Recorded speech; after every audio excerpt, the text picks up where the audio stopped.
everybody. I'm back again, and I'm here with my last stream before I leave for a while. Um, Basically around about a week. For those of you who are also just tuning in, I am currently reading my dad's manuscript.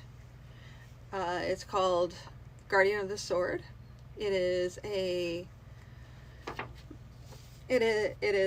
basically a fantasy novel, epic fantasy. And yeah, for those, if you are just tuning in and you're new to the channel, I recommend you go back to previous broadcasts and watch the earlier broadcast so you get an idea of where I'm at with the story. But basically what's happening is I'm reading the manuscript. As I take a break, so it'll be like scene breaks. When I take a scene break, I'll be sipping a bit of coffee, and then I'll be able to answer things on the chat. May not happen all the time because I am not able to chat and read at the same time, and it's just me, so that makes it a little more challenging. Anyway, thank you all for tuning in, and I'll get started. It is chapter 9 today.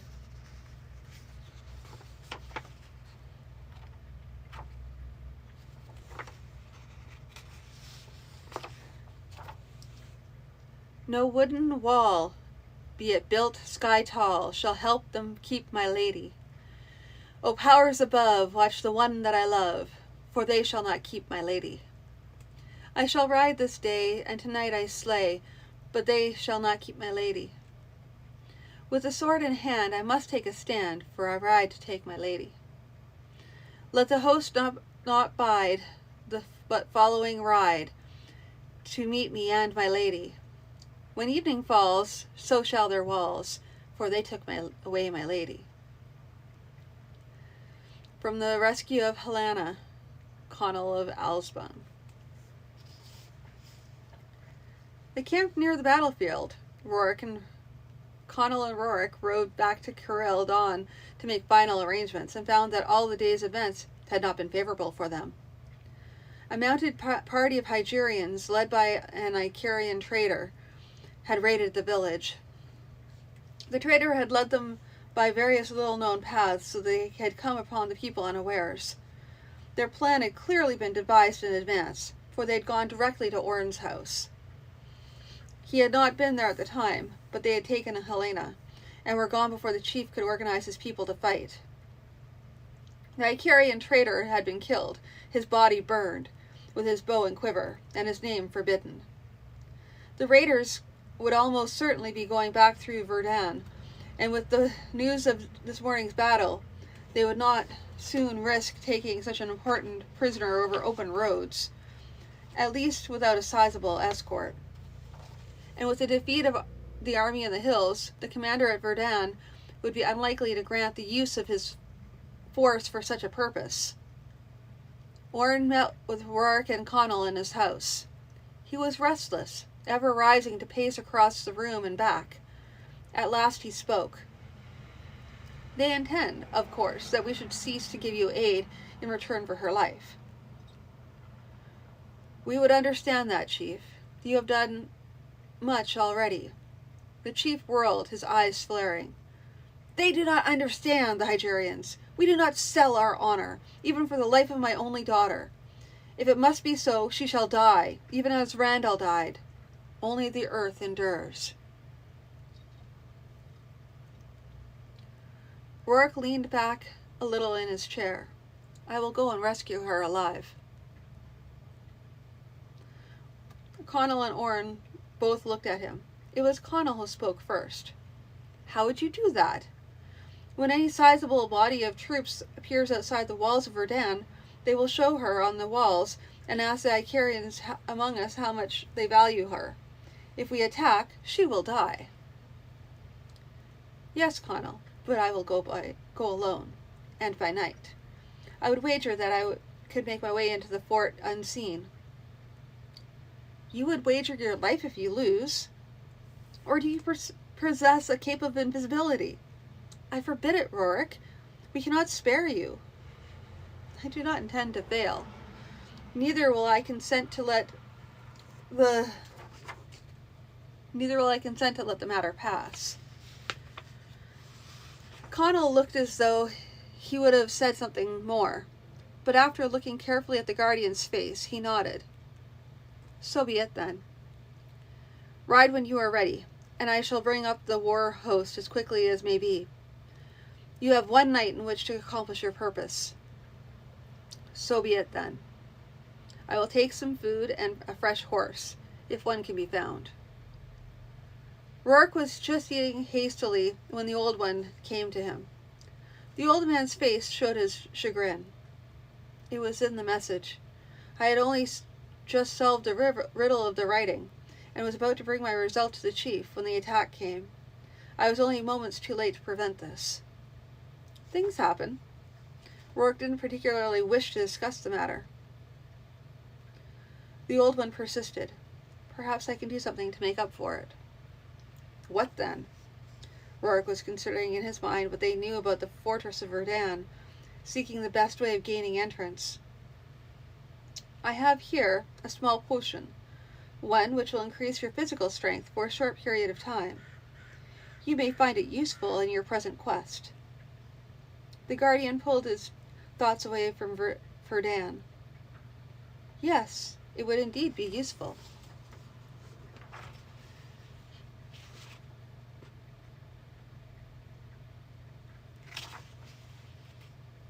The magician passed him a small vial, which Rourke put into his belt pouch.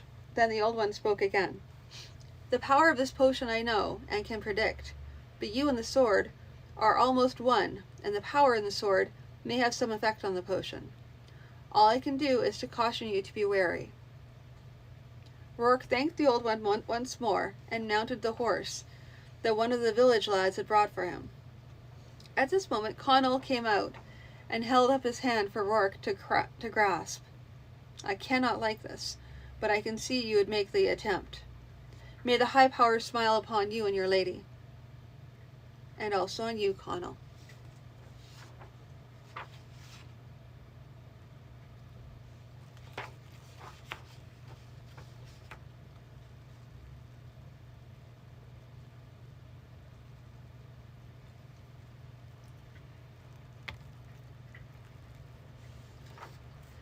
He waited, out of sight, for the sun to go down completely, and for darkness to be complete. Then he led his horse, slowly and carefully, down to a small clump of brush near to the fort walls. He removed his helmet, slinging it at his belt, and made sure that his cloak covered the armor he wore. If no gleam of metal betrayed him, he ought to be able to reach the walls. The sentries would be looking for whole armies, not single men creeping on them. Not single men creeping up on them. He took a long and careful time crossing the last empty space, crawling most of the way on his stomach. Directly above him, a sentry was silhouetted against the sky. Rourke moved down a little, then put out the rope he had brought with him. He tied a slip knot in the end of it, and waited for a moment when the two sentries nearest him were looking away, then cast the rope upward to settle over one of the posts. The sound, as he pulled the loop tight, sounded loud enough to wake the garrison, but neither of the sentries paid any notice to it. As quietly as he was able, he opened the bottle and swallowed the potion. He waited again until the two were looking away. Then he went up the rope fast. He swung himself over onto the catwalk and lay still. The two nearest sentries looked over and saw him. For a moment they did nothing. Then one of them called something to him in their own language. He did not move. The sentry, who had been on his right, then muttered something and strode over, extending a javelin to prod at the guardian's ribs. Rourke snatched at the javelin, jerking it forward and sideways. Stumbling to catch his balance, the Hygerian fell off the catwalk, making only a brief squawk as he went. Rourke, meanwhile, had come up on one knee, facing the other sentry, and threw his captured javelin. The other sentry had reacted swiftly, and his own javelin went past Roark's head. A moment later, he was down himself.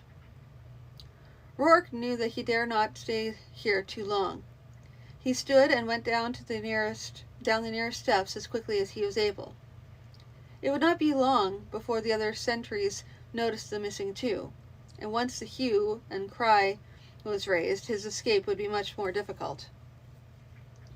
The front door of the prison building was closed and locked. He kicked at it 3 times with his heel. On the second blow, it cracked, and on the third, it swung inward. The lock smashed out of the jamb.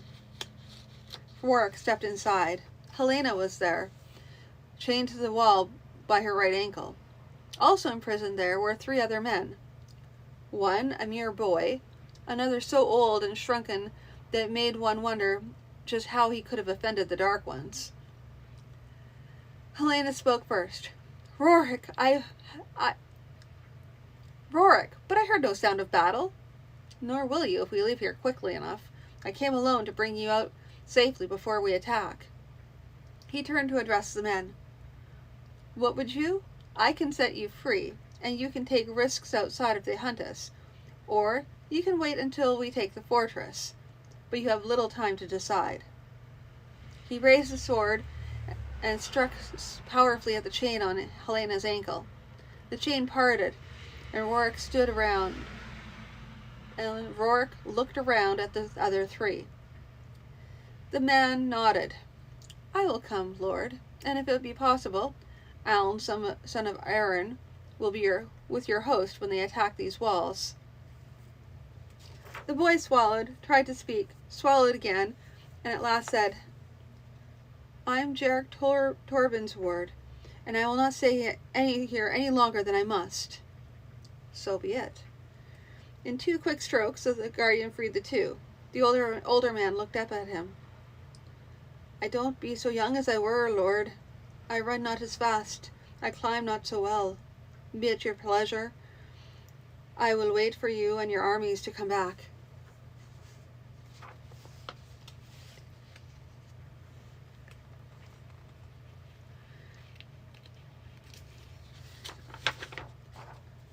Roark nodded. That would have been my advice, had you asked it. You, others, come. But even as they stepped outside, they heard the alarm being given from the wall. Roark sighed, then smiled grimly. So it goes. We'll be going at a run now, and I will lead you to the rope I have left hanging on the wall. If you have the opportunity, you might pick up weapons from some of the dead. 4 men were coming down the stair as they went up. The stair was a narrow thing, fortunately, and only one could come at a time, and Roark engaged them fiercely with the sword. The guardian's first blow downed one. The second went down after a brief exchange, and the third, though he took a blow on the shield, was knocked off the stair by the strength of the blow. The fourth, several steps back, was raising a javelin to throw. Roark, without a shield, knew himself doomed, but leapt up the steps, determined to die trying. A Hygerian dagger flew past his head from behind, ringing off the armor of the man before him, distracting him so that the javelin went wide.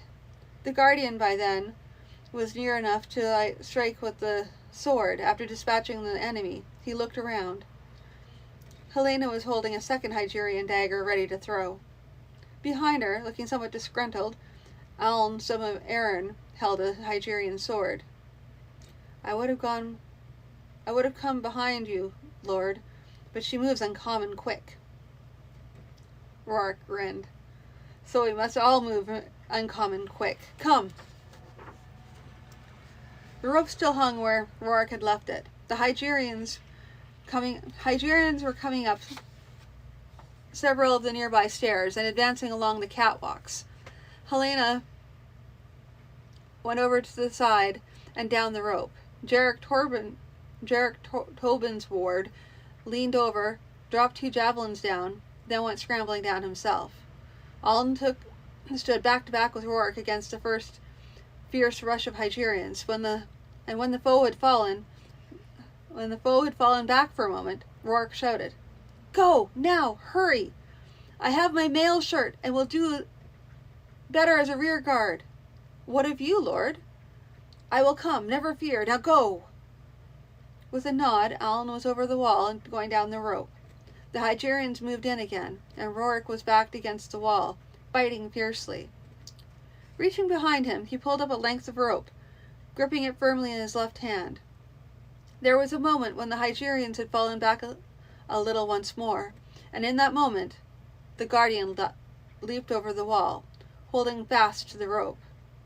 With a warning shout to those below, he dropped the sword and let himself rapidly down the rope, dropping the last few feet. A Hygerian, black cloak flapping, fell from the wall, and Rorik saw the javelin in his chest. He turned from the wall. Allen and Helena were near. Jarek was a little further out, his arm extended with the cast of his javelin. Run for the brush! Several javelins flew past while they ran, but they all arrived safely among the bushes that hid Rorik's horse. Rorik looked at his companions. Allen, Jarek, here we must part. They will hunt the hardest for myself and the lady, so if you are able to find a place to hide, you will see a little more danger this night. I owe much to both of you. Come to me after, and I will do what I can to repay you. We owe you our freedom, Lord, but there is no time to stand here chatting. Jarek, lad, let us find a place to hide. In the morning, you can tell me how you learned to fling a javelin so well. The Guardian helped Helena onto the horse and urged it into a run, trotting alongside. Even for you, heart of mine, I could not risk another of our horses, but this will do well enough for the present.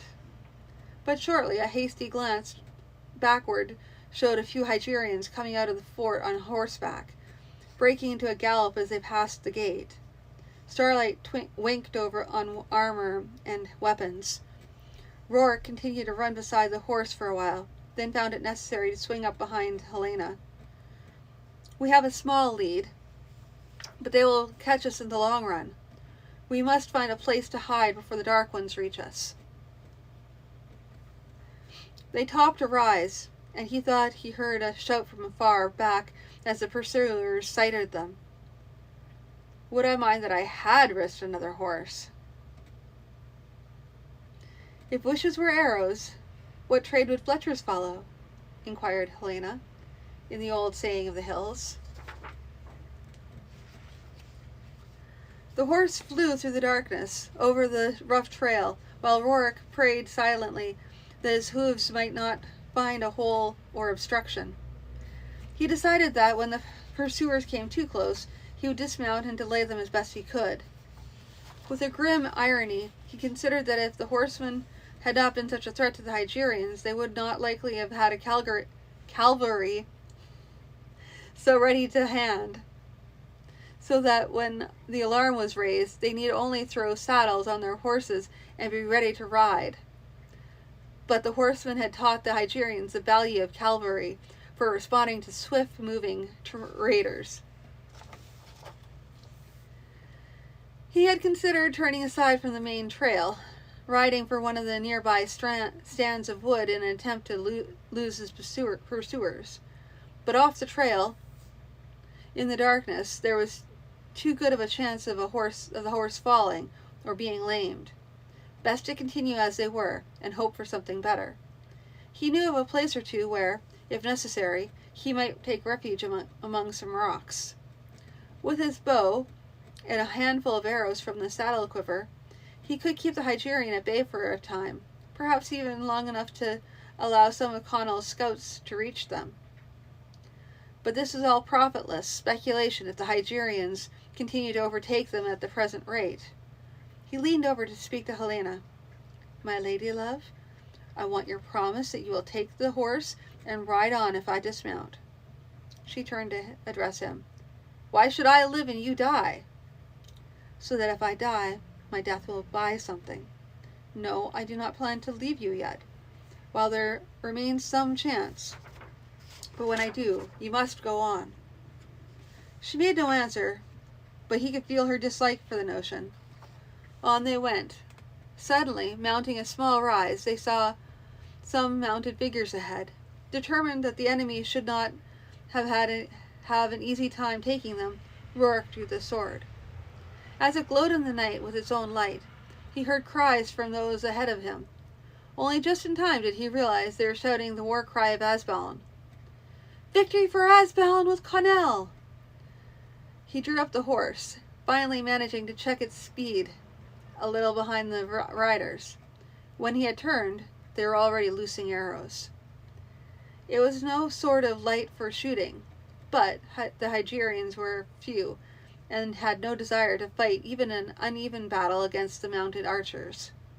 The leader of the party of horsemen was a stocky little hillman, looking like a barrel on a horseback, and he grinned a ferocious little grin. "The king sent us out to patrol ahead, in case you should be needing any help. We've camped a few miles up this way. My Lord Guardian, we are happy to see you whole." Okay, so that was it for tonight's chapter. Yeah, I will also talk about older fantasy and older stories in general. I will remind everybody this was written in 1982, which is a very, very, very different time than nowadays, which is, yeah, we're going to say 40 years ago. Yep, 40 years ago, guys. 1982, 40 years ago. 41, technically. So, yeah, ideals are different. Now, Helena was a very strong-willed person, so if I were to take that and look at her as a shield maiden and in that type of role, we could expect her to do a lot more, possibly be way more of have more of an active role and her own agency. I mean, she does show bits of her own agency. And if we take it as these are all legends and lore, then this was written from a male perspective, so it'd be interesting to see what the female perspective is of this, which is why I end up researching female history, so I can kind of get an idea of what that's going to look like, how the female perspective of history would look like compared to the male perspective of history in regards to the story and in regards to this series, the series of the Tales of Azbalin. Anyway, so I guess that's just me chit-chatting a little bit, and yeah. Anyway, so like I said, just a quick reminder, I will be off until next Wednesday, so I might do some minor blips here and there on YouTube, but other than that, I wouldn't expect too much from me until next week. But until then, thank you very much for tuning in, everybody. I really appreciate it, and I will talk to you all again next week. So have a good night.